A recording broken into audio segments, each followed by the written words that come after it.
Mediatic representation of the other on games, and the potentialities of Homo Ludens. Hatred, racism, prejudice, and discrimination are part of the history of Homo sapiens.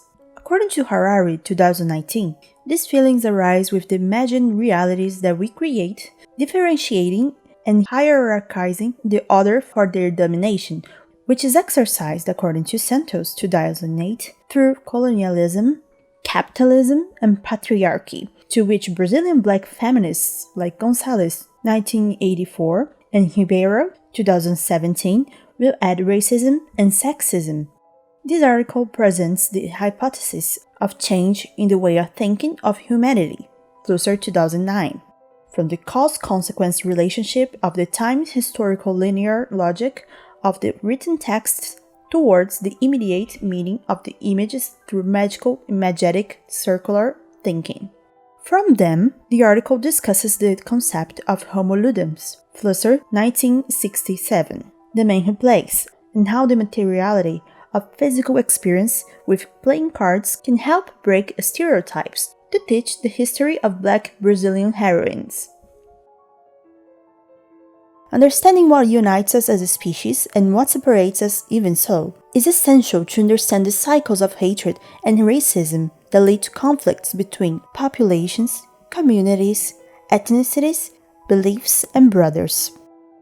Creatures of culture and language, Homo sapiens managed to outperform all other animal species, including at least 5 other human species. This happened due to the creation of culture and the improvement of communication languages, which Yuval Noah Harari 2019 will call the cognitive revolution.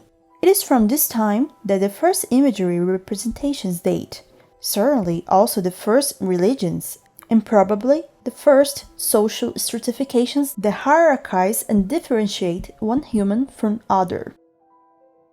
The second big difference, and this is definitely unique in our language, is the ability to convey information about things we've never seen or touched. Fictional stories, myths, political ideologies, religious beliefs, legal systems, etc. It is only through faith, the certainty of the things that we did not see, that we can say, for example, that one ethnic group can enslave the other, that women must be submissive to men, and that my nation culture is superior to yours.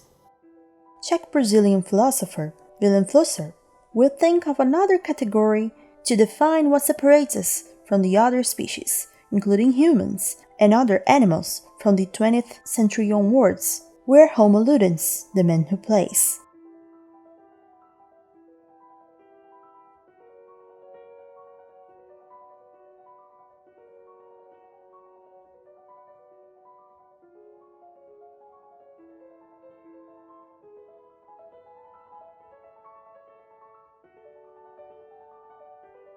Anyhow, all of our understanding of the world is codified and kept or transmitted by language and throughout media. At this point, we would have 2 levels of reality. The first reality, which would be the facts witnessed at the place and time they occur, and the second reality, which is the oral, visual, or written narrative of these facts. These realities need a media to be kept by human brain. Primary media, the human body itself, secondary media, based on physical supports, and tertiary media, dependent on electric equipments. Each media has a different dimensionality, passing from the corporeal 3-dimensional experience of the first reality to the 2-dimensionality of images on flat physical surfaces to the unidimensionality of the text that aligns letters and words up to the no-dimensionality of the electrical pulses.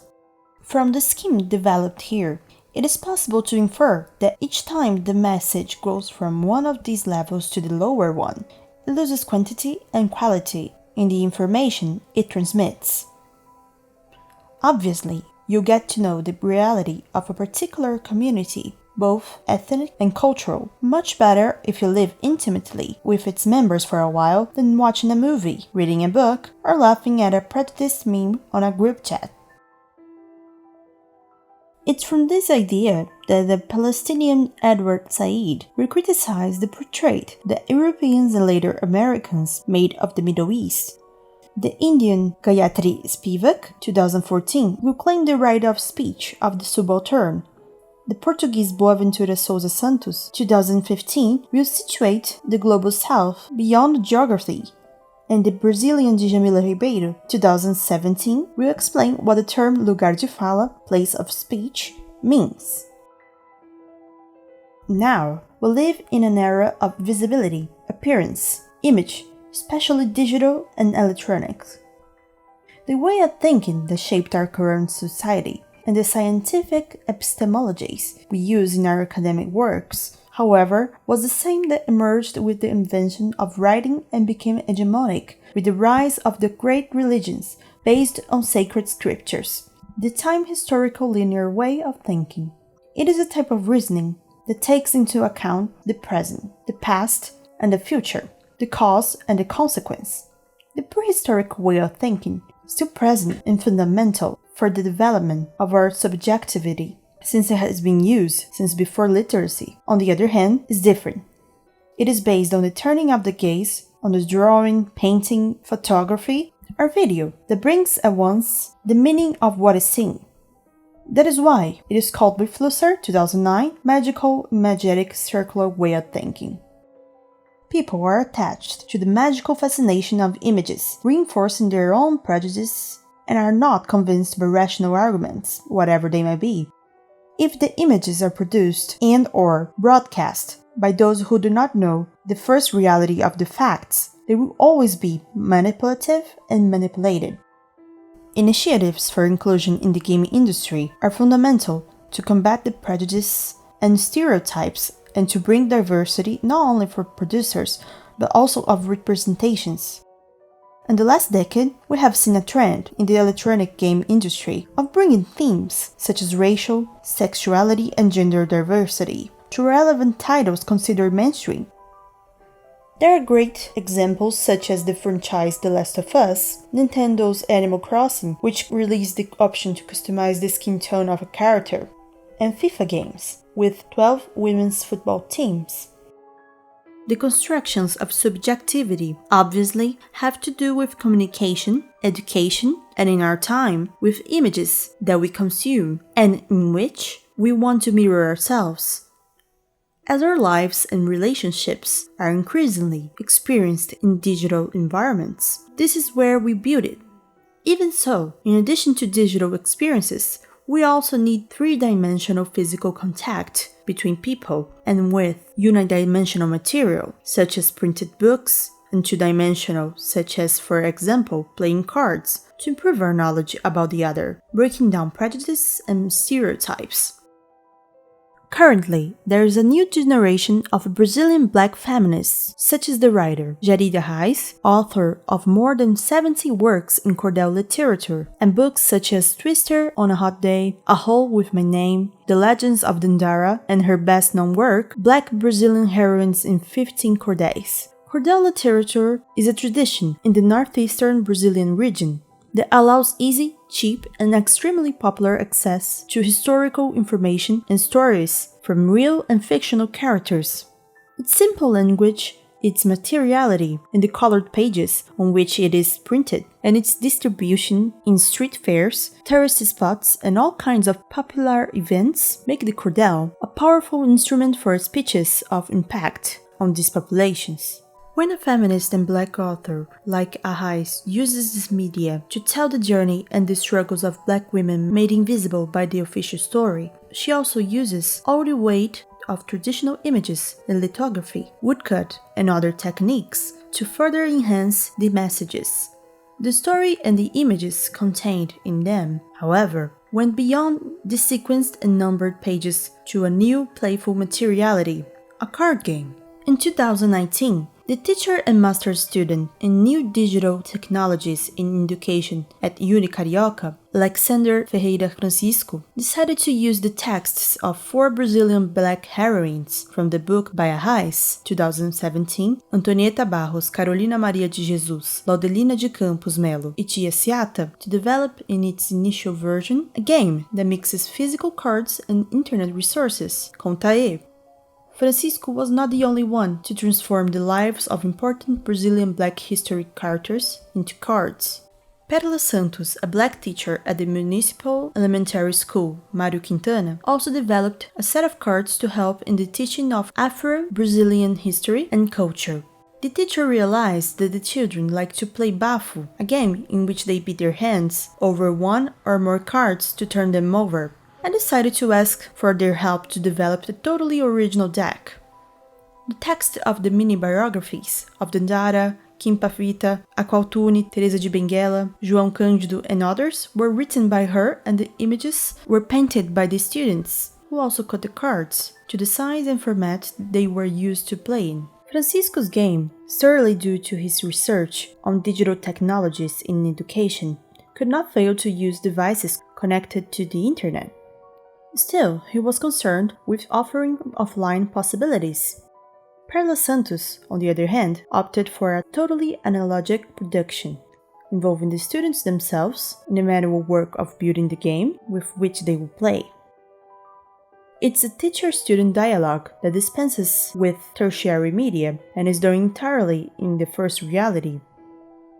Texts and images, thoughts and information are mixed with tactile experiences, making the joint construction of knowledge a reality that will hardly be erased from memories.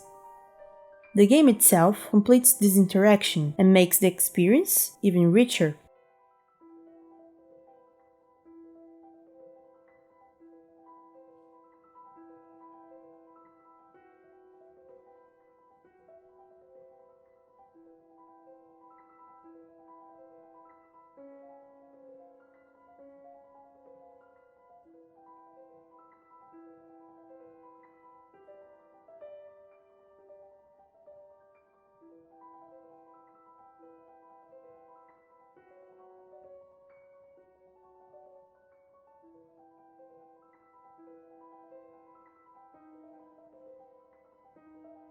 There are many researchers writing about the differences in the relationships of construction, transmission, and absorption of knowledge in different media, realities, and dimensions, including studies on gamification. For the majority, there's a clear link between the use of the internet and especially social media, and increase in hatred, intolerance, xenophobia, prejudice, and also the denial movements. Thus, when the histories of our ancestors come out of the invisibility imposed by the epistemic violence of capitalism, colonialism, and patriarchy, and manage to break the bubble of the algorithms brought up in society by authors with a place of speech, we have to celebrate and publicize. After all, the materiality of the cards passed from hand to hand, turned into bafo games, or played in friendly competitions, undoubtedly improves our experience in primary media, three-dimensional, and in first reality, helping to form a richer, diverse, and profound imagery. When the pieces cut by hand on cardboard are part of a game, we become even more human, more distant from other animals, and also from the devices that surround us.